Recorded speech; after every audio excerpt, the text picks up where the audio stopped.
平安，感谢神，让我们今天再次回到他的圣殿里面，我们来敬拜赞美他。今天我所分享的这个题目是以基督为这个中心。在天主教会或者是圣公中、信义中，他们一般都会以这个所谓的教会典礼来去安排，来去做他们的一个礼拜的这个设计。我不晓得弟兄姐妹有没有听过这个教会典礼？有没有听过教会典礼？我们其实，在欧美的长老中，我们长老会我们都在使用，就是它结合了这个所谓的教会典礼，结合了经课表。所以它每个星期都有不同的这样一个这个经文，还有这个按照这个节期来设计我们这个教会的礼拜。这个教会的典礼呢，它能够有系统的去排列教会的节日和节期，来帮助教会的礼拜设计以庆祝，以及信徒能够明了和经历上帝救赎的这个恩典。这是它的功用。所以我今天也希望能够让我们教会的长执还有弟兄们能够知道这个教会典礼的这个功用和它这个目的。然后它整个的结构呢，都是以耶稣基督的一生的事迹作为一个核心。它是根据耶稣的这个基督一生来去设计，也就是以耶稣基督作为中心点，包括他的诞生、他的宣讲福音，还有他的服事，还有他的教导、受难、死亡、复活和升天等等等，这样去设计整个这个教会典礼。所以从这个教会典礼里面，如果你仔细看这个图，它其实分成3个这个周期。第一个周期是什么呢？就是那个圣诞周期。它里面有分的什么呢？如果你看图看，第一个是什么？从11月开始的时候到12月是什么？是降临节。所以你看到教会有些他们会整个设计会放不同的颜色。然后降临节过是什么？圣诞节。所以我们教会就是在12月，看到吗？12月作为这个庆祝圣诞节。圣诞节过后是什么呢？显现节。显现节再接下来呢，另外一个周期是什么呢？叫大斋节。所以弟兄姐妹还记得吗？在新年之后，我是提醒大家说，我们大斋节已经开始了。大斋节共有几天呢？我们共有40天。在40天里面，大斋节提醒我们怎么去预备自己，然后怎么来去思考，来去检讨自己跟基督的关系如何。然后大斋节过后呢，我们就迎接什么？复活节，也就上个星期我们在庆祝复活节。而且复活节这个庆祝完了之后，接下来的主日还是复活主日。我们不是只有一次讲复活节，按照如果教会典礼，它大概要有7个星期都是复活主日，所以这个主日是属于复活第2个主日。所以你会发现到教会还是继续在讲复活节的这个事情，这个信息的分享。然后等复活节过后呢，我们就来到什么呢？圣灵降临周期。就是圣灵降临节，这个五旬节的来到，它是最长的，但是它节的最少，很少的这个周期。它没有说什么特别的什么，就是说这个圣灵降临节，它总共可以做到28个礼拜。然后呢，之后呢就回到去这个什么降临节或者代降节。如果教会或者信徒们能够跟着这个整个教会节期来去运作的话，它可以帮助信徒们或者教会很清楚知道每一个主日或者是每一天怎么去过这样的一个以基督为中心的生活。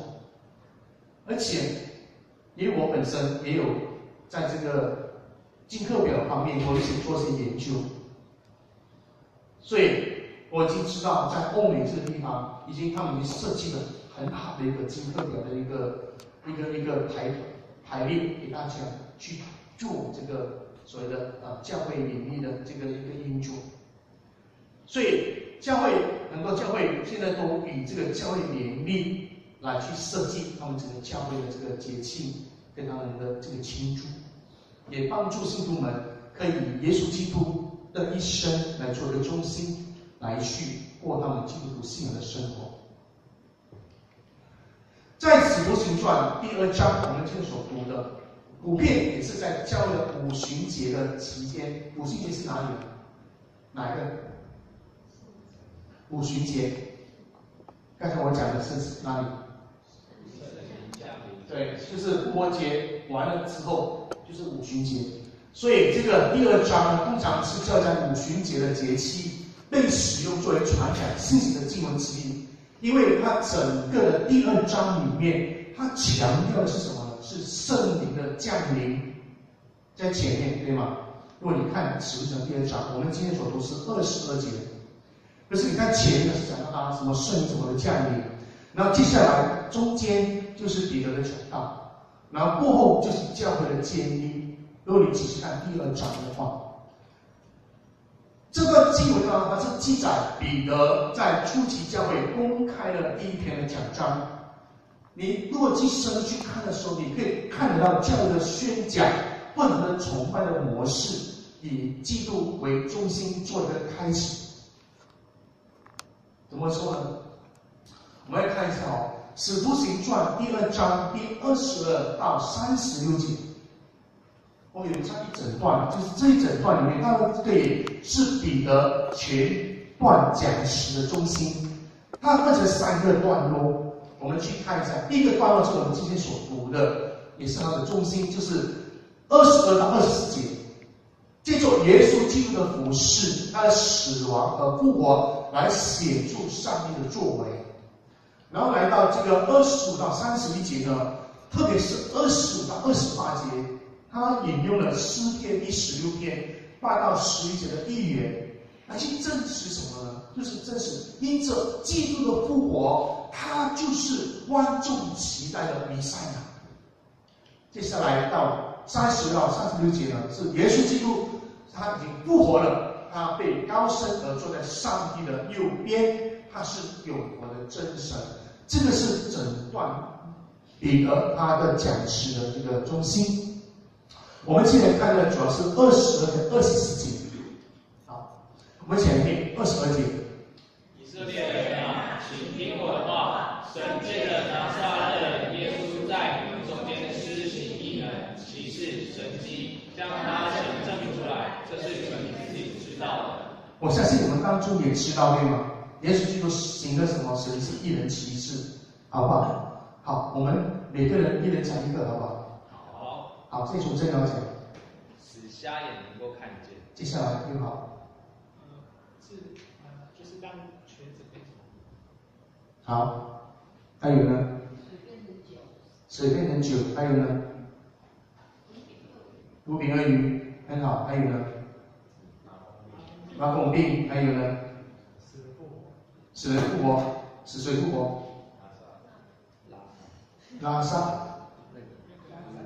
拉萨路是吗 ？OK， 很好，是很好。你们的圣经的知识都很好，对，确实是耶稣行的这个神奇是医治瞎眼的，还有医治患血肉病的，还有麻风病的，还有什么赶鬼，还有呢使拉萨的复活，还有呢加纳变水为酒，还有呢平静风浪，还有等等等等等，对吗？是他这些事情是为了证明什么？证明什么？他是真实，他是真正的基督，他是因耶一人，他是他们所期待的弥赛亚。这是当时的彼得要当时候的群众来去宣讲的。今天彼得的话语也再次跟我说，耶稣基督他真的是真神，他真的是所期待的弥赛亚，你们相信吗？相信。相信很好，对。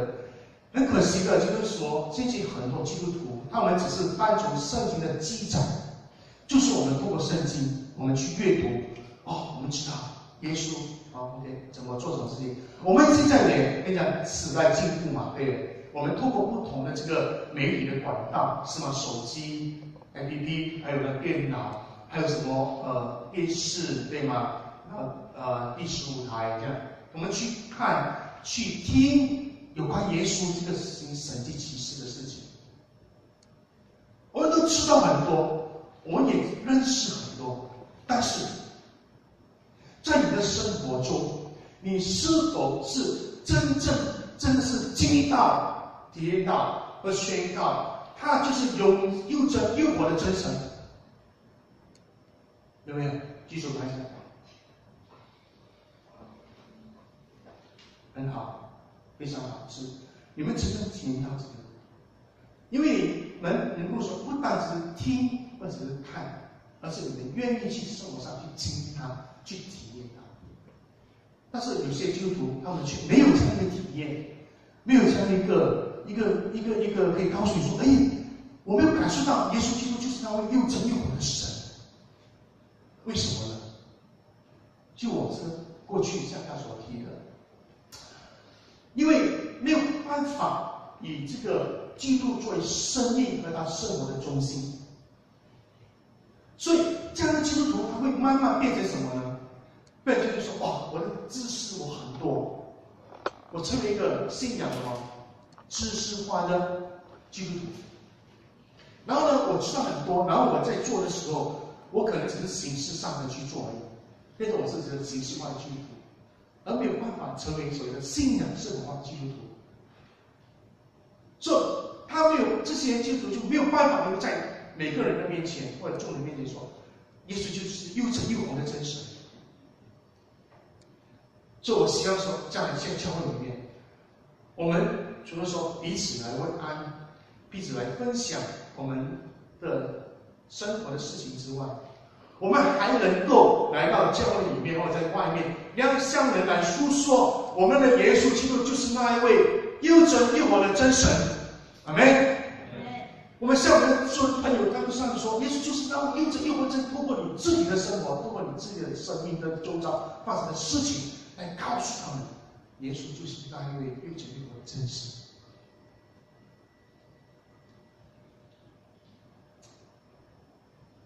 真的，在我的经历里面也有很多实际去经历到上帝的这个又真又活的这个作为，在我的生命中。来23节，我们才念：他既按着神的定旨，先见便交于人，你们就借着无法之人的手，把他钉在十字架上杀了。彼得他能够讲出这句话来，我想他起初对于耶稣基督被钉死在十字架上，他应该不是能够接受，跟能够理解。彼得在讲这个道是耶稣基督复活之后来向众人说的。如果你再回去看圣经的故事，你会发现到就是，彼得还记得吗？在客西马尼的时候，他跟耶稣说什么？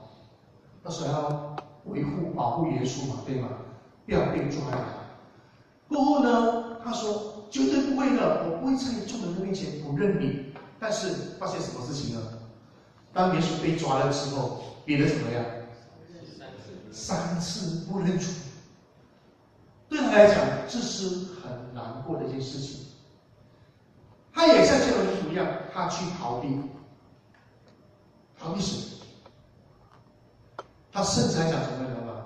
当耶稣死了之后，他还想去做回什么重操旧业，当渔夫，因为没希望嘛。反正我所信靠的那位主已经死了。可是感恩，上帝没有放弃他，耶稣基督没有放弃他。当主复活了之后，他再次与他相见，他跟他见面的人一起用餐，他不是问了他几句话嘛，对吧？耶稣说：“你爱我吗？”对不对？这个彼得就回答他：“我爱你啊！你干嘛问我3次？”其实耶稣就是说要再次召回他。感谢主，我们看到彼得，他从一个跌倒、失望，再一次的站起来，然后他能够在主耶稣复活之后有勇气站出来，不再逃避，而是勇敢的在众多人的面前来去宣讲耶稣基督已经复活的事情，也为耶稣基督复活的事情来做见证。那时候他真正的明白主被钉死成的意义。我们知道主耶稣为何要忍受辱骂、被无情鞭打、背负沉重十字架、走完受苦的路程吗？为什么？为什么主耶稣要忍受这个辱骂、被无情鞭打，还要被沉重十字架走完这个路程？为什么？什么原因呢？要担当人类的罪，然后洗清我们的罪。阿们，很好，是的，因为他爱我们，他爱你和我的缘故，他也顺从上帝的旨意，就彼得所讲的，我要完成这救赎的工作。他觉得他需要走这条路，所以他完成了这个救赎工作。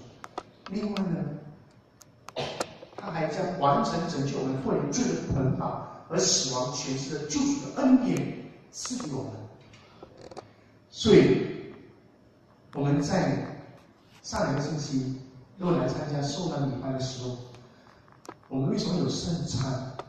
就是来告诉我们，耶稣基督他为我们牺牲的身体和流出的血，如今透过圣餐这个外在恩典的标记来告诉我们，他确确实实将这个恩典赐给了我们。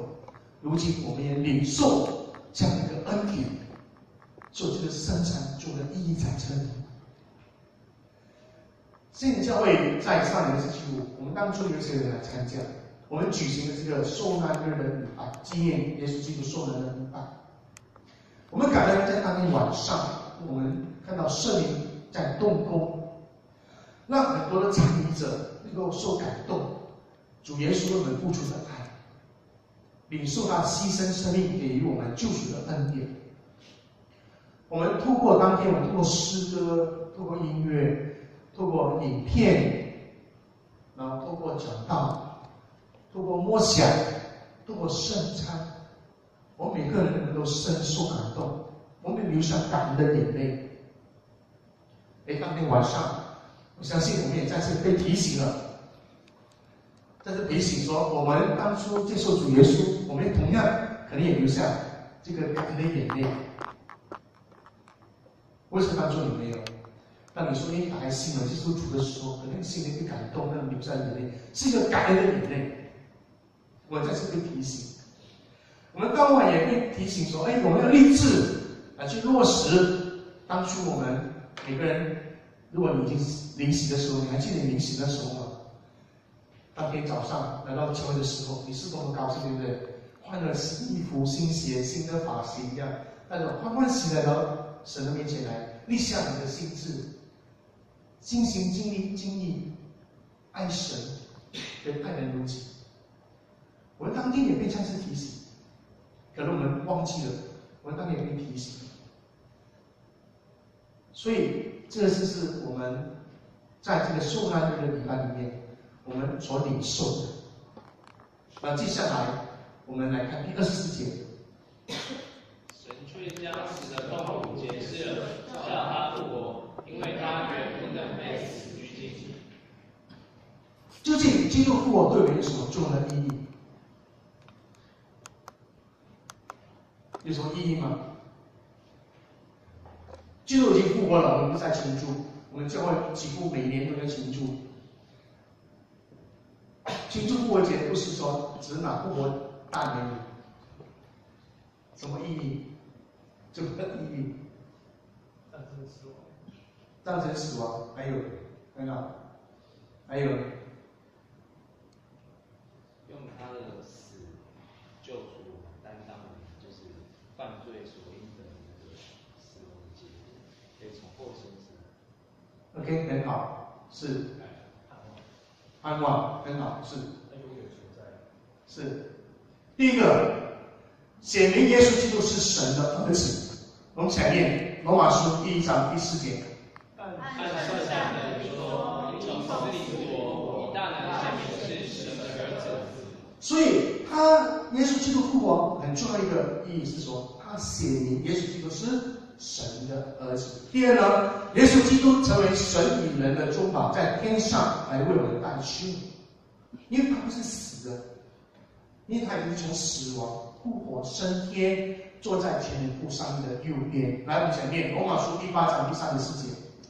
有基督耶稣已经死了，而且从死里复活，现今在神的右边，也替我们祈求。所以我也告诉你，就是说，你说你要找到一些什么伟人，或者是一些宗教领袖，那些伟大领袖的骨牌，可以找得到吗？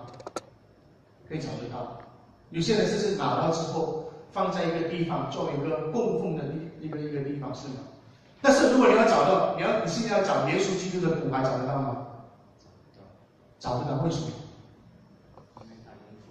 对呀，因为他已经复活了，没有人会去说我要现在去找耶稣基督的骨牌放在什么地方。所以弟兄们，我们所相信的这一位耶稣基督，他不是说被称为是教主，而是他被称为是什么？救主。他是永活的神，所以他的复活给我们有这样的一个很确实的知道，他是一个永活的神。所以你可以向他去祷告，你不是向着空气来祷告，而是向一个还在天上永活真实的祷告。阿们。第三，还有什么？耶稣基督胜过死亡的权势，我们不再被罪捆绑和死亡的威胁。来，我们前面哥林多前书15章55到57节。是啊，你得胜的权势在哪里？是啊，你的毒钩在哪里？死的毒钩就是罪，罪的权势就是律法。感谢神，使我们借着我们的主耶稣基督得胜。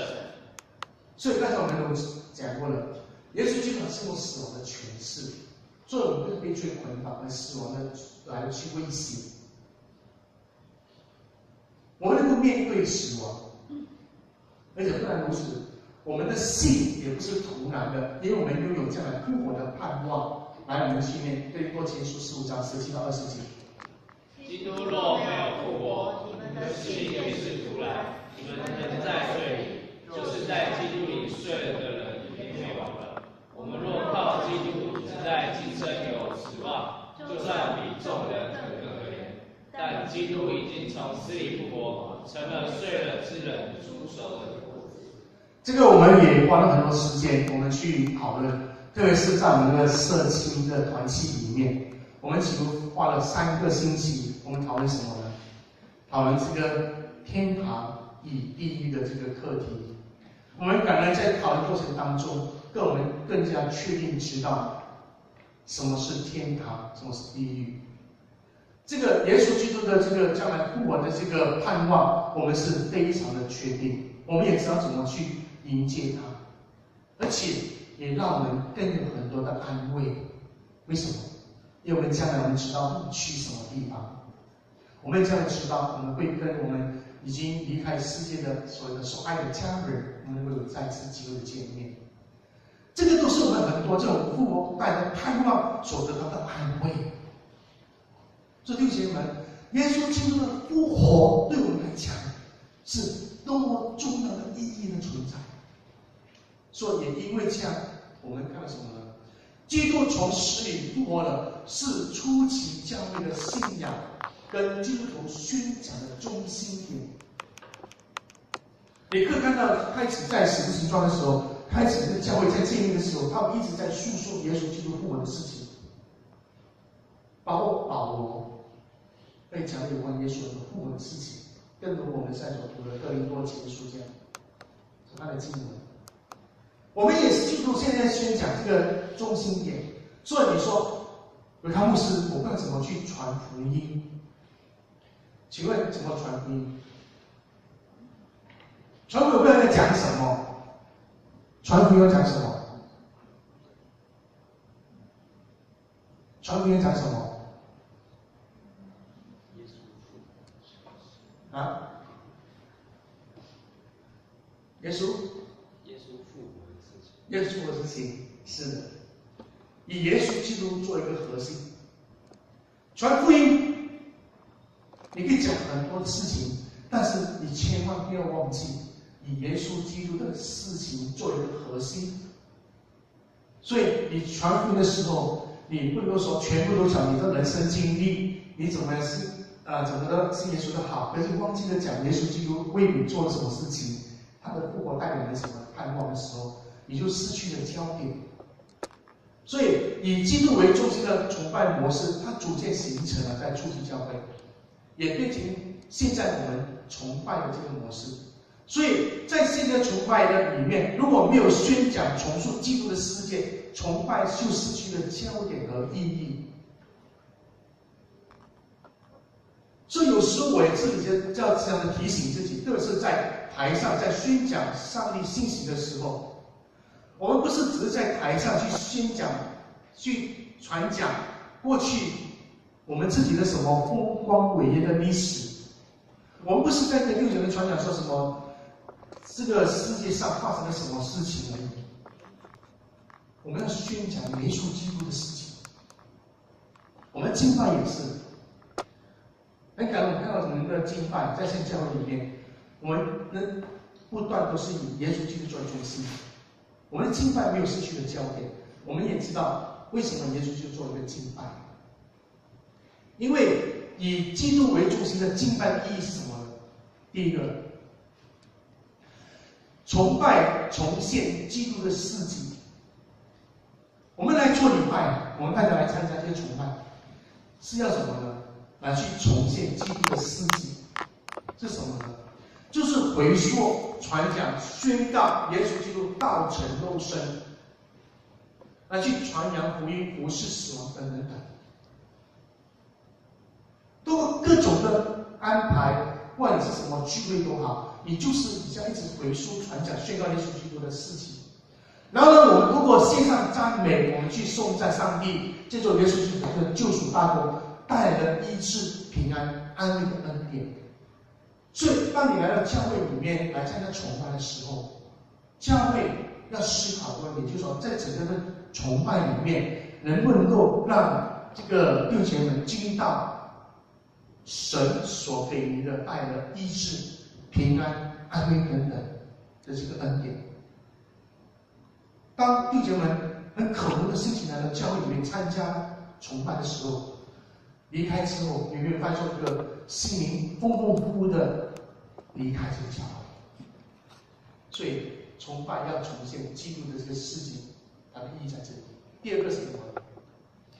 崇拜它真实化了教会。教会是什么呢？教会是地上的上帝地上的子民，奉主的名来聚集的这个群体。我们要分清楚教堂跟教会有什么分别？什么是教堂？什么是教堂？一栋建筑物。一栋建筑物是死的，一栋建筑物。什么是教会？怎么是教会？我来教会讲一下礼拜，还是什么是教会？有神在我们中间的这个地方，这个聚会。教会是人，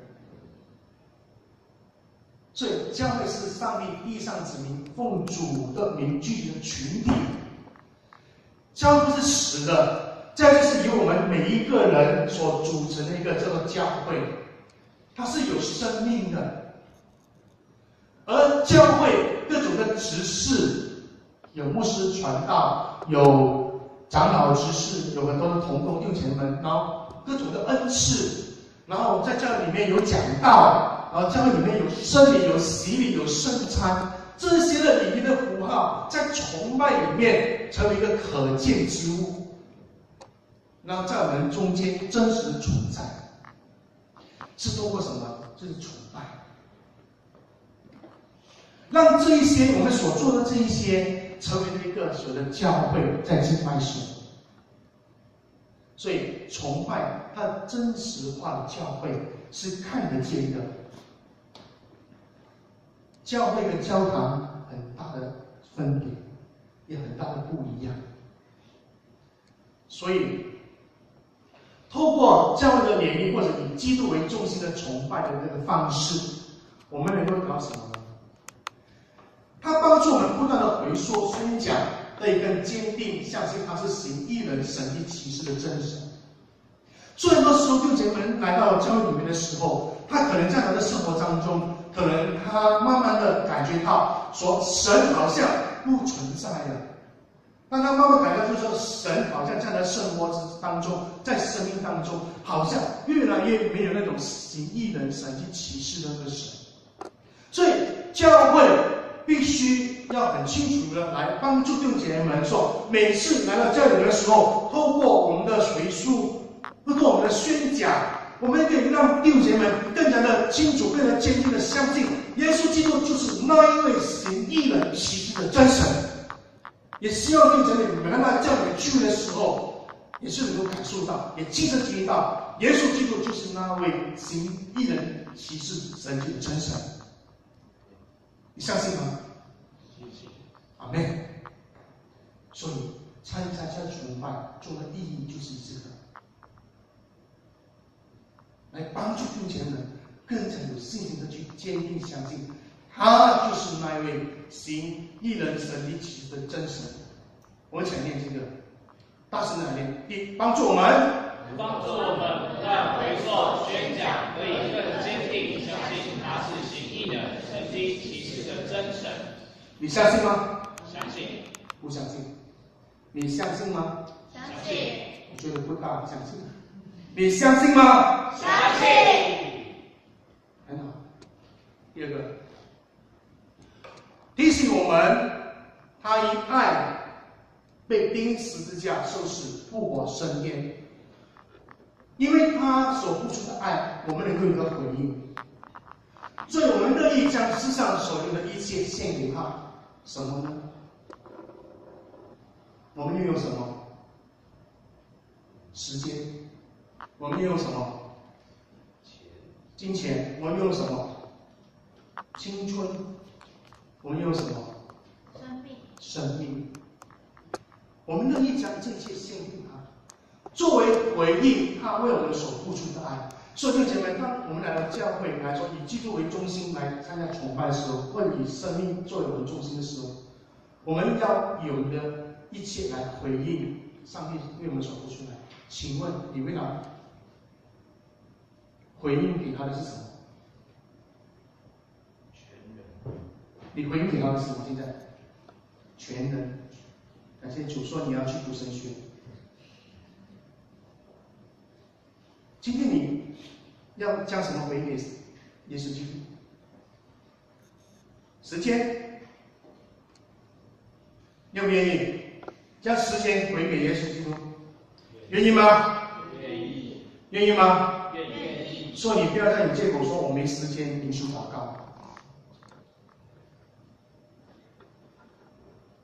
你不要说我没时间听经神。上星期我在启示团契里面跟他们说，我们的时间献给神，我们不是在教堂讲吗？我们要将1/10献给神，对不对？我们一天有几个小时？1440，对吗？好了，1440 1/10的多少分钟？140分钟，2个小时多，对不对？我们有没有将每一天2个小时多完全的给神？有没有 ？OK 啦，不要要求太高，好不好？1/10的再1/10，好不好？会要求过分吗？不会吧？1/10再1/10是多少？140再1/10是多少？14.8是，所以只要求你一点点而已，1/10的1/10，不过分吧，15分钟，全部都不要做，放下来，认真的去灵修祷告，亲近神。我觉得这个我们可以做得到。所以我们来到教会来去参加崇拜的时候，不是800来800回去这样，可惜啊！我们来到教会里面来去参加崇拜，以基督为中心过我们的生活，我们是很多的得着，我们有很多事情要去做的。所以第一个是说提醒我们，因他因的爱，我们做出了回应，我们愿意将我们的时间献给他，我们愿意将我们的体力和精神献给他。甚至你看到吗？历史历代很多基督徒，他甚至连什么都给他，给神生命都给他，因为我们回应他给我们的爱。也是帮助我们从今天开始回去的时候，你去为神跟神祷告，说神啊，我现在回应你的爱，我愿意将什么献给你？时间、金钱，还是其他？那是帮助我们能够回应他对我们所需的爱。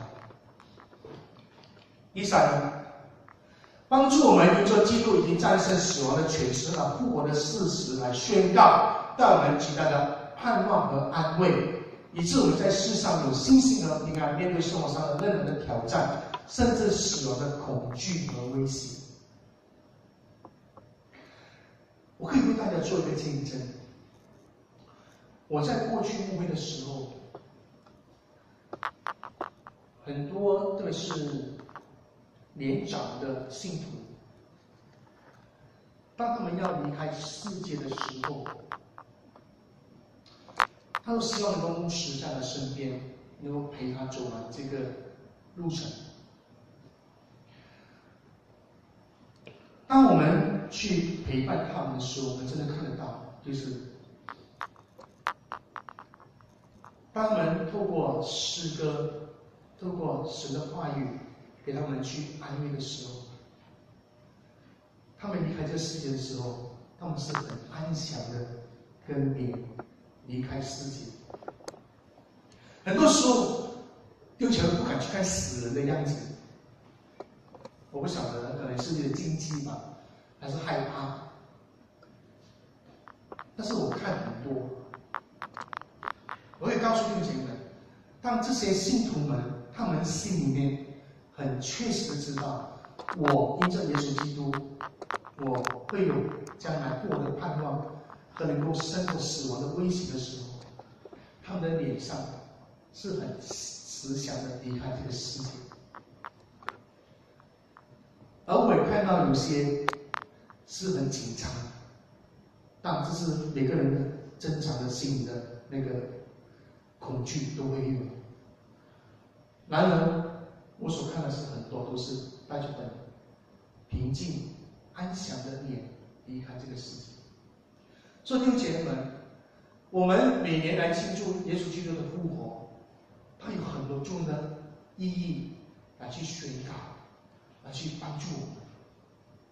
但是当我们去面对我们生活的挑战的时候，甚至可能威胁到你，可能有生命危险的时候，我们心里面有平安，是因为我们知道耶稣基督他已经复活，他已经升天，他胜过了死亡的权势。同样的，我们将来也会因着他一样，我们有复活的盼望，使我们能够在世上能够很有信心和平安的去面对我生活上任何的挑战，因为我们有耶稣基督与我们同在一起。让我们一起来祷告。